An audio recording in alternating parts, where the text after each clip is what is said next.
Thank you.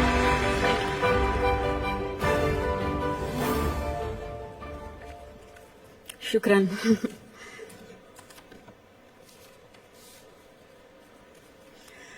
Good morning, Your Highness, Excellencies, friends and colleagues. I would like to thank you for the opportunity to be here today. It's also an honor to join forces with Educated Child, an organization led by a woman who is an amazing role model, a woman who has shown such relentless dedication to getting every child in school. This is such an exciting day for us because it marks the beginning of a new era in my home country, Colombia. Most of you may know me as an artist, as an entertainer, and that's indeed my calling and what I've been doing since I was 13 years old. But I never would have imagined when I started out that my work as an artist would end up being the vehicle for me to serve my greater purpose in life of working towards eradicating poverty through the power of education. As a Colombian citizen, inequality is a concept that sadly one becomes very familiar with at a very young age. It's a country like many others in Latin America where a few have a lot have almost nothing, and where if you're born poor, you will almost certainly die poor, and where people don't access equal opportunities. And because of that, generation after generation after generation live trapped in the same vicious cycle fed by prejudice and inaction. Growing up in my country when I was around 8 years old, I remember I saw kids my age who, instead of being in school, were already working in the streets, were barefoot in the park, kids like me, whose reality was completely different than mine, only because of the circumstances into which they were born. It was really hard for me to accept that something so unjust didn't have a solution. There had to be something that could be done. So I often ask myself why the adults around me were so resigned to the fact that these kids, who were just like me, or even their own children, were living in a parallel reality so different and so cruel. As Kofi Annan put it, poverty is intolerable in a world of plenty. So as soon as I had some success, the first thing I wanted to do was to invest as many resources as I could into what later would become the most meaningful project of my life, working for children. So I set out to find a team of people who dreamed big and worked hard and thought like me to help me right the wrongs that I had witnessed throughout my entire childhood. And that's when our foundation, the Barefoot Foundation, Pies Descalzos Foundation, was born. I knew, and I was only 18 years old then, but I knew that I wanted to focus on children and improving their lives, but I didn't know where to start. So I really felt that I needed to learn what the roots of inequality and low social mobility were. So I decided to study the reasons why children were working in the streets, or why some children were being recruited by the violent organizations like the paramilitary or the guerrillas.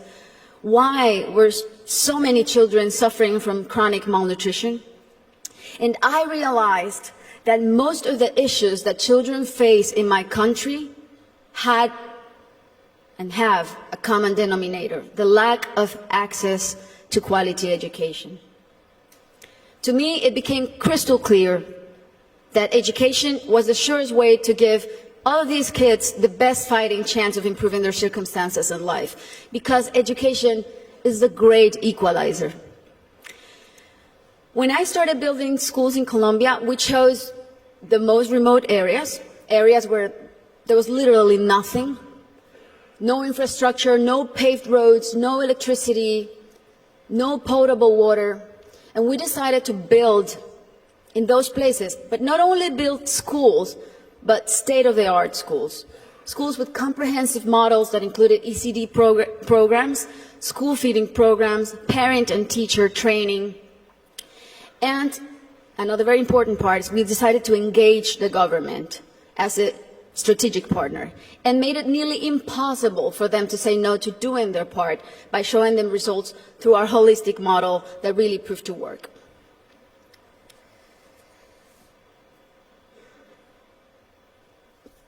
We noticed that as soon as a school is built in those places, everything is transformed. The improvements to the infrastructure were jaw-dropping. Electricity, potable water were made available, made accessible.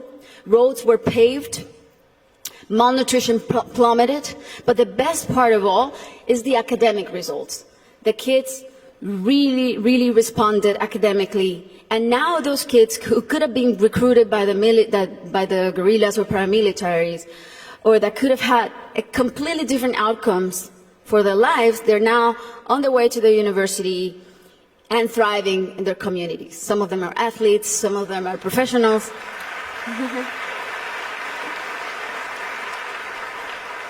That's why it really is a thrill to work for education. That's why I'm so passionate about it, because I've really seen results that are as palpable as this podium. And seeing all these success stories that have a name and a last name has been one of the most rewarding things I've done in my lifetime, even more so than winning Grammys, I think. Now,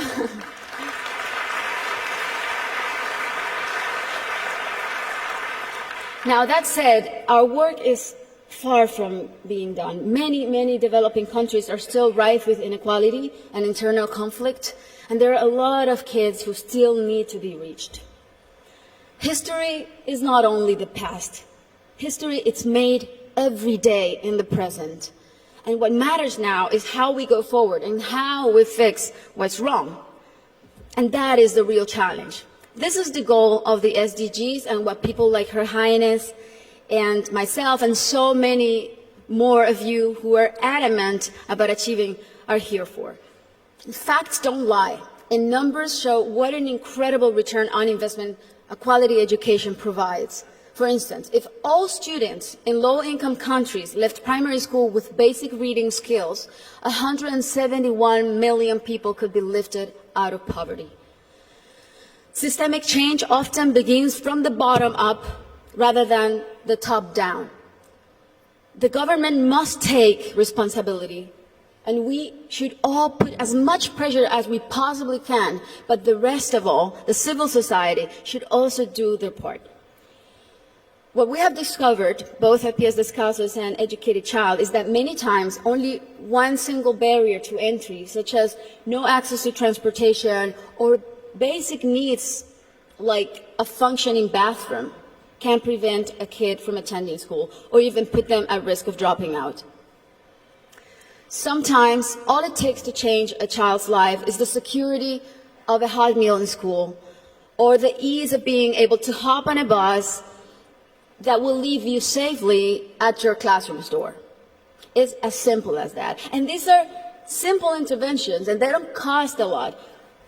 The biggest effort really is in mapping the communities, in going door to door, searching for the out-of-school children, talking to the parents, talking to their families. Giving a name and putting a story behind these children is the first step to start rewriting their story. Over the next 3 years, we pledge to get 54,000 kids who are out of school or at risk of dropout into the educational system. Ultimately, more than 295,000 people will benefit from this project, including children, teachers, families, and community members. New schools and classrooms will be built. School kids